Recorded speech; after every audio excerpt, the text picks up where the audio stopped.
বিসমিল্লাহির রহমানির রহিম। পর্ব 4-এ সবাইকে ওয়েলকাম জানাচ্ছি। তো আজকে আমরা জানবো ওয়ার্ক গ্রুপ এবং ডোমেইন সম্পর্কে।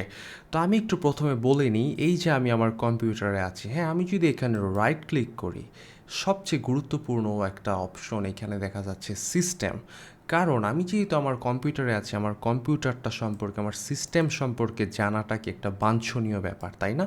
তো এইখানে বলা আছে ডিভাইস নেম, মানে আমার কম্পিউটারের নেম সুলারি পিসি। তারপরে দেয়া আছে কিছু হার্ডওয়্যার স্পেসিফিকেশন, অর্থাৎ কি প্রসেসর, কতটুকু মেমোরি রয়েছে, ইত্যাদি ইত্যাদি। তারপরে একটু স্ক্রল করলে এখানে দেখা যাচ্ছে কি উইন্ডোজ স্পেসিফিকেশন। তাহলে আমার উইন্ডোজ অপারেটিং সিস্টেমটা কি উইন্ডোজ 11 প্রফেশনাল, এখানে ভার্সন দেয়া আছে। তো এইখানে খুব গুরুত্বপূর্ণ একটা অপশন দেখা যাচ্ছে, সেটা কি রিলেটেড লিঙ্কস। এখানে বলা আছে কি ডোমেইন অর ওয়ার্ক গ্রুপ। তো এইখানে যদি আমি ক্লিক করি, এখানে কিন্তু আমি দেখতে পাচ্ছি যে to rename this computer or change its domain or work group, click change. তাহলে আমরা এখানে ক্লিক করছি। তো এইখানে বলা আছে কি যে আমার কম্পিউটারের নামটা দেওয়া আছে, আবার এখানে বলা আছে কি মেম্বার অফ ওয়ার্ক গ্রুপ। আরেকটা অপশন কি দেওয়া আছে ডোমেইন। তার মানে এটা দেখে আমরা আসলে কি বুঝতে পারছি, এটা দেখে আমরা বুঝতে পারতেছি যে any Windows computer can B a member of work group or a domain, তাই না? তো ব্যাপারটা কি আমি একটু বলি, আচ্ছা আমি এটাকে একটু সুন্দরভাবে লিখি। হ্যাঁ, তো যে কোনো উইন্ডোজ কম্পিউটার কি মেম্বার অফ ওয়ার্ক গ্রুপ হবে অথবা মেম্বার অফ ডোমেইন হবে। তো আমার এই কম্পিউটারটা আমি কিছুই করিনি, কোনো কিছু চেঞ্জ করিনি, কিন্তু এখানে আমি কি দেখতে পাচ্ছি, এইটা ওয়ার্ক গ্রুপের মেম্বার। তার মানে কি বাই ডিফল্ট যেই কোনো উইন্ডোজ কম্পিউটার কি ওয়ার্ক গ্রুপের মেম্বার হবে। আচ্ছা, বিষয়টাকে আমরা আরেকটু বেটারভাবে, আরেকটু ভালোভাবে কি বোঝার চেষ্টা করি। আমি একটু কমান্ড প্রম্পট ওপেন করি, তাই না? একটু কমান্ড প্রম্পট ওপেন করি। এখন কমান্ড প্রম্পটের মধ্যে যদি আপনারা টাইপ করেন হোস্ট নেম, তারপরে যদি এন্টার ক্লিক করেন, এখানে কিন্তু আপনার কম্পিউটারের নামটা চলে আসছে, তাই না? তারপরে আপনারা যদি এখানে টাইপ করেন হু অ্যাম আই, অর্থাৎ আমি কে, তারপরে যদি এন্টার প্রেস করেন, এখানে কি চলে আসছে দেখেন সুলারি পিসি /সুলারি। তার মানে এখানে কি বলা হচ্ছে যে সুলারি পিসির মধ্যাকার একটা ইউজার যার নাম হচ্ছে সুলারি। তো ব্যাপারটাকে আর একটু সহজভাবে বললে এই ইউজার অ্যাকাউন্টটা কি লোকাল ইউজার অ্যাকাউন্ট। অর্থাৎ মনে করেন আমার বাসায় এখন আরেকটা কম্পিউটার আছে, হ্যাঁ, ওই কম্পিউটারে একটা ইউজার অ্যাকাউন্ট রয়েছে, যে ইউজার অ্যাকাউন্টের নাম হচ্ছে সাবরিনা যদি চায়, সে কি আমার এই কম্পিউটারে লগ ইন করতে পারবে? পারবে না। কেন পারবে না?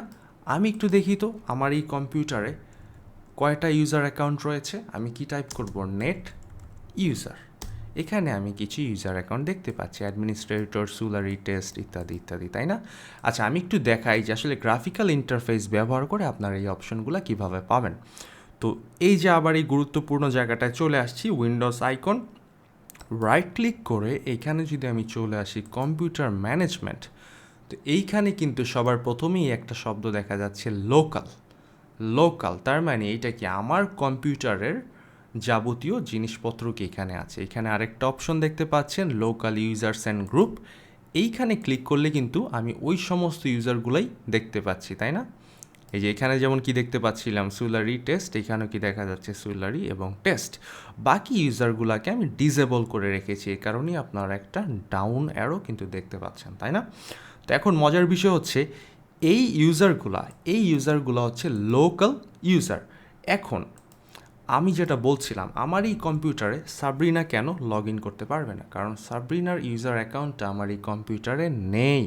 তার মানে আমার কম্পিউটারের অ্যাকাউন্টস এবং সিকিউরিটি পলিসিসগুলো শুধুমাত্র আমার কম্পিউটারের মধ্যাকার একটা ডেটাবেজের মধ্যে অবস্থিত। এখানে আমি কি লিখলাম, স্যাম কি কোনো মানুষের নাম? না, স্যাম কোনো মানুষের নাম না। এখানে স্যাম হচ্ছে সিকিউরিটি অ্যাকাউন্ট ম্যানেজার।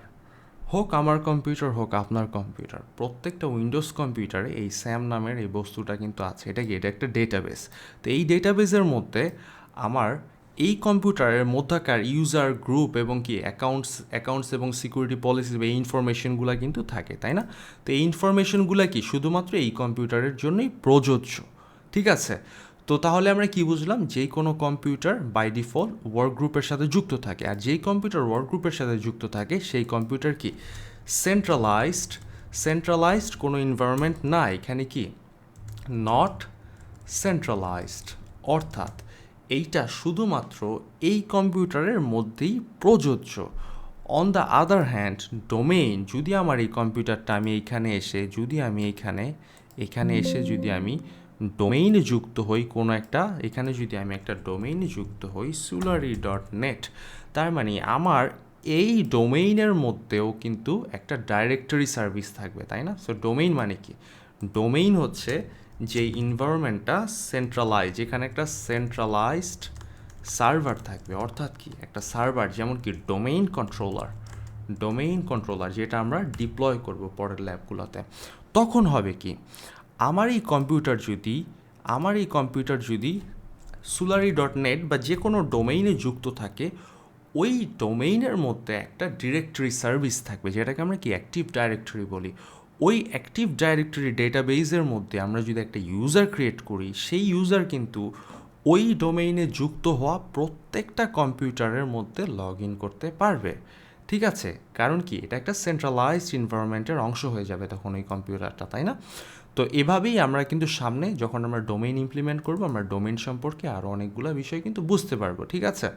তো এখন আমি একটু বলে নেই, সেটা হচ্ছে আমাদের কিছু টুলস সম্পর্কেও জানতে হবে। তো আমরা বর্তমানে ওয়ার্ক গ্রুপের সদস্য রয়েছি, বাট আমরা যে একটু পরে যে আমরা সার্ভারটা ডিপ্লয় করব, আমাদের হোল ল্যাবরেটরিটা যে আমরা তৈরি করবো, এন্টারপ্রাইজটা তৈরি করবো, এটার জন্য আমাদের কিছু টুলস সম্পর্কে জানতে হবে, তাই না? তো এই টুলসগুলো কি? টুলসগুলো যেমন আমাদের জানতে হবে পিং সম্পর্কে। আচ্ছা, পিং মানে কি?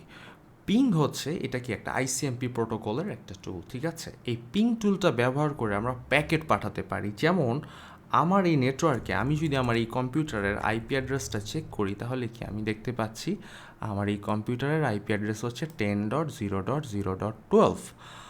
আমার এই নেটওয়ার্কের মধ্যে 10.0.0.0/24 এই নেটওয়ার্কের মধ্যে আমার কি আরও একটা কম্পিউটার আছে, ওই কম্পিউটারটাই হবে আমাদের এন্টারপ্রাইজের সার্ভার। ওই কম্পিউটারটায় আমি একটা আইপি অ্যাড্রেস কনফিগার করে রেখেছি, ওই আইপিটা হচ্ছে 10.0.0.100। তো এইটা যদি আমি এখন পিং করি, আমি যদি পিং স্পেস দিয়ে আইপি অ্যাড্রেসটা লিখে এন্টারে ক্লিক করি, তার মানে কি আমার এই কম্পিউটারটা ওই কম্পিউটারকে 4টা প্যাকেট পাঠাবে। আমি একটু দেখে নিই, এন্টারে ক্লিক করার পরেই কিন্তু 32 বাইটসের 4টা প্যাকেট সে পাঠালো, এবং সে কি বলছে, রিপ্লাই ফ্রম 10.0.0.100। তার মানে আমার ওই সার্ভারটা থেকে কিন্তু আমি 4টা রিপ্লাই পেয়েছি। তার মানে কি আমার কম্পিউটারটা, সুলারি পিসি কম্পিউটারটা এই 10.0.0.100 কম্পিউটারের সাথে কমিউনিকেট করতে পারছে, ঠিক আছে? তো এই পিং টুলটা ব্যবহার করে আমরা আসলে চেক করতে পারবো আমাদের কি কোনো কমিউনিকেশন হচ্ছে কি না। আরেকটা টুল হচ্ছে আমার ওই যে কম্পিউটারটা, ওই যে সার্ভারটা, ওইটার নাম কি, ওই কম্পিউটারের হোস্ট নেমটা কি, ওইটা বের করার জন্য আমরা কি আরেকটা কমান্ড ইউজ করবো, যেমন nslookup।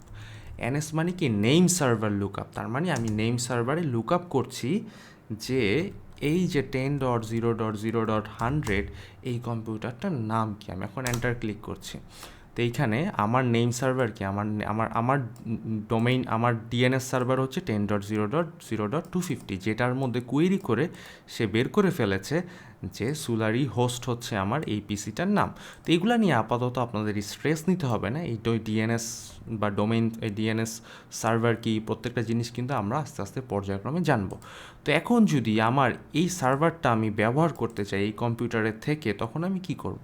তো আমাদের আসলে আরেকটা অ্যাপ্লিকেশন বা একটা প্রোটোকল ব্যবহার করতে হবে, যেমন রিমোট ডেস্কটপ কানেকশন। এটা একটা অ্যাপ্লিকেশন, বাট এই অ্যাপ্লিকেশনটা আরডিপি প্রোটোকলের মাধ্যমে বেসিক্যালি এটা কি চলে থাকে। তো এই প্রোটোকলটা কি, আরডিপি হচ্ছে রিমোট ডেস্কটপ প্রোটোকল, এটা মাইক্রোসফট প্রোপ্রাইটারি প্রোটোকল। এটা কি টিসিপি পোর্ট নাম্বার 3389 ব্যবহার করে থাকে।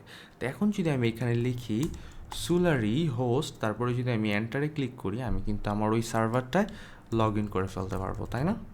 আমি যদি এখন এন্টারে ক্লিক করি, তারপরে ইয়েসে দিয়ে, আমি কিন্তু সেই সার্ভারটায় চলে আসছি।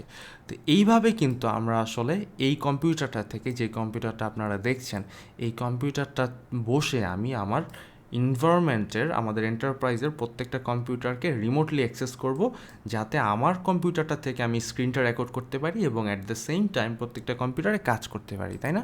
তো এই যে কম্পিউটারটা, এই হোস্টটাই হবে হচ্ছে আমাদের সার্ভার। তাহলে আমি এইটার জন্য কিছু ওয়ালপেপার তৈরি করে রেখেছি। তা আমি এটার জন্য ওয়ালপেপারটা আসলে রেডি করে ফেলছি। তো আমি এটা যেহেতু আমাদের হোস্ট সার্ভার, তাই এটার নামটাও আমি সেট করে দিচ্ছি। তো আমি এই ওয়ালপেপারটা সেট অ্যাজ ডেস্কটপ করে দিচ্ছি।